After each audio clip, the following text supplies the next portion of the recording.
Nakakalungkot isipin na napakaraming pagkain ang nasasayang sa mga taong nakakangat sa buhay, samantalang ang iba hirap makakain araw-araw.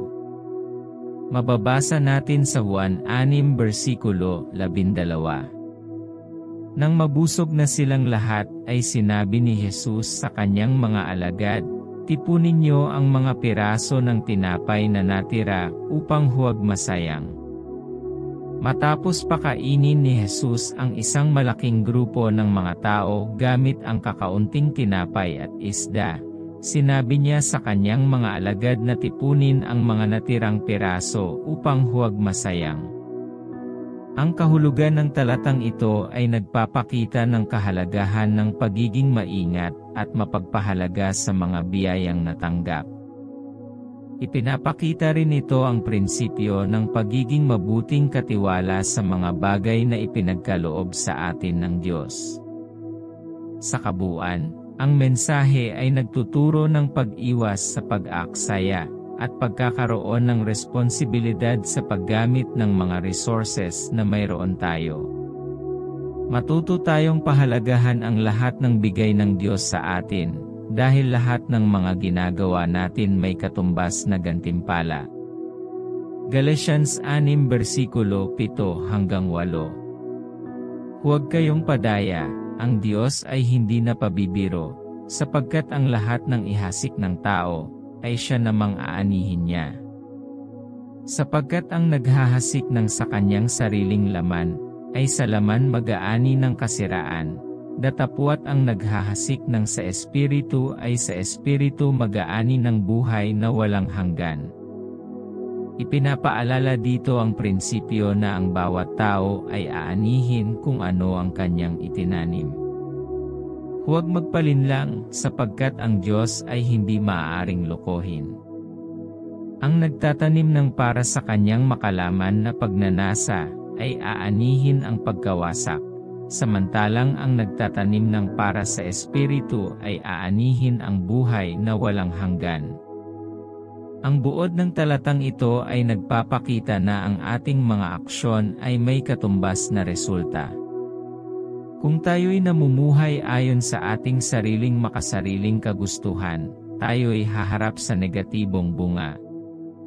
Subalit, kung tayo'y namumuhay ayon sa Espiritu, at kalooban ng Diyos, tayo'y tatanggap ng walang hanggang biyaya at buhay.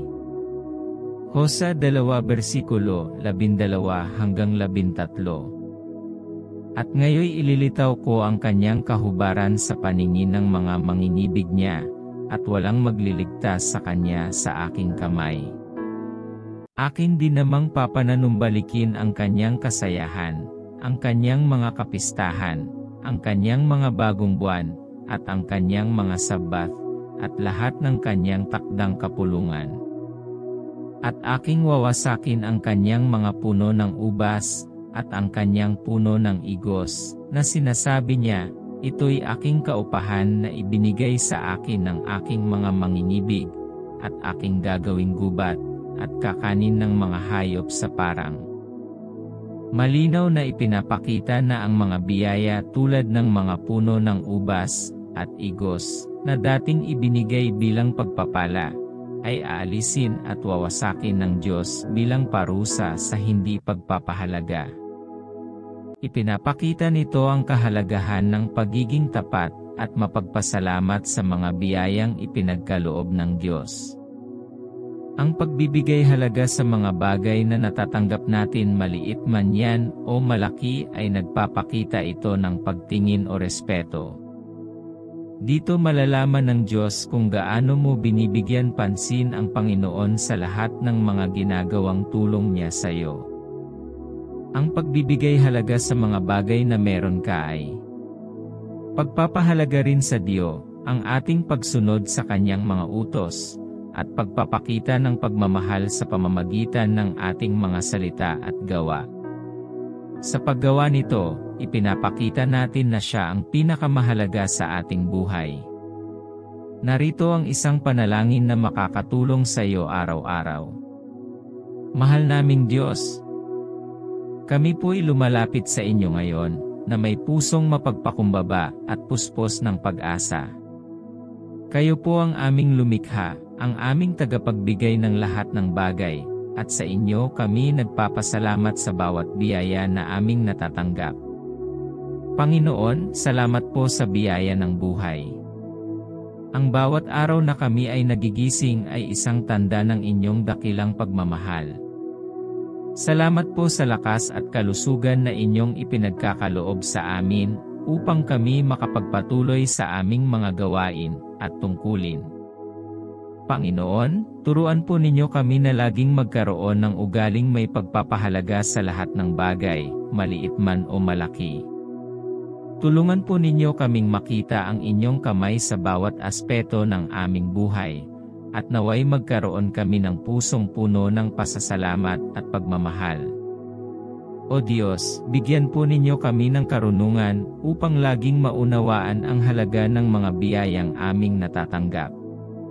Naway hindi kami magpadala sa inggit o kasakiman, kundi lagi kaming magpasalamat at magpahalaga sa kung ano ang meron kami. Turuan po ninyo kami na maging kontento at masaya, at gamitin ang mga biyayang ito sa ikabubuti ng aming kapwa, at sa ikaluluwalhati ng inyong pangalan. Panginoon, tulungan po ninyo kaming laging maalala na ang lahat ng bagay ay mula sa inyo. Ipaalala po ninyo sa amin na ang buhay, kalusugan, pamilya, at mga kaibigan ay mga regalong dapat naming pahalagahan at alagaan. Bigyan po ninyo kami ng lakas at tapang upang ipakita ang aming pagpapahalaga sa pamamagitan ng aming mga salita at gawa. Panginoon, kami rin po'y humihingi ng tawad sa mga pagkakataong kami nakalimot magpasalamat at magpahalaga. Patawarin po ninyo kami sa aming mga pagkukulang at pagkakasala. Linisin po ninyo ang aming mga puso at isipan, at ituro po ninyo sa amin ang tamang daan. O Diyos, patuloy po kaming humihingi ng inyong gabay at basbas upang mapanatili namin ang ugaling may pagpapahalaga sa lahat ng bagay. Naway maging halimbawa kami sa iba ng isang taong marunong magpasalamat at magpahalaga sa bawat biyayang natatanggap. Naway makita ng aming kapwa ang inyong kabutihan at pagmamahal sa pamamagitan ng aming buhay. Sa inyong mga kamay, Panginoon, ipinagkakatiwala namin ang aming mga pangarap at layunin. Patuloy po kaming magtitiwala sa inyong plano, at patuloy na magpapasalamat sa lahat ng biyayang inyong ipagkakaloob. Lahat ng ito ay aming idinadalangin sa pangalan ng inyong anak na si Jesus, na aming Panginoon at Tagapagligtas. Amen. Matutulungan mo kaming maabot ang mas maraming tao, at maipalaganap ang Ebanghelyo sa pamamagitan ng pagbabahagi ng video na ito sa iyong mga kaibigan at miyembro ng pamilya. Nais kong hilingin sa iyo na i-like ang video na ito, at mag-iwan na din po kayo ng iyong mga request prayer sa comment section sa ibaba. A great relationship is about two things. First, appreciating the similarities, and second, respecting the differences. God bless us all.